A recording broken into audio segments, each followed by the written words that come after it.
If you look at this question, this is again a very important question asked in the latest year of competitive exam. This question is important.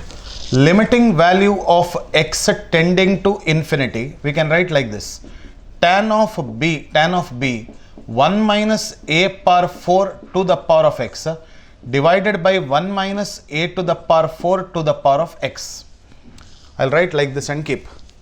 Now a is tending from -1 to +1, so your a to the power 4 minimum value should be 0 but maximum value should be 1. It cannot take negative values because it is even power. Is it right?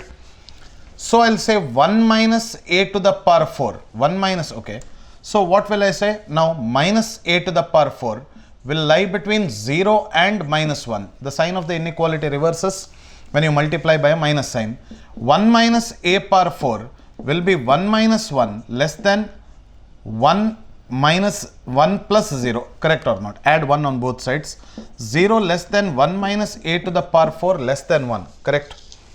So I can clearly say here, when x tends to infinity, so I can say 1 minus a to the power 4 to the power of x will tend to what? 0. Why? Because it's a value lying in decimals now. 0 to 1 it is. So this part, whenever x tends to infinity, this part will be a value which is between 0 and 1, so it tends to 0, right? So I can say when x tends to infinity, 1 minus a to the power 4, 1 minus a to the power 4 to the power of x tends to 0. So multiplied with b also it will tend to 0. So what I'll do, I'll multiply by b here and divide by b, correct? Now we know limiting value of theta tending to 0, tan theta by theta, that is equal to 1. So if you consider this part here, this will be of the form 1 multiplied with b.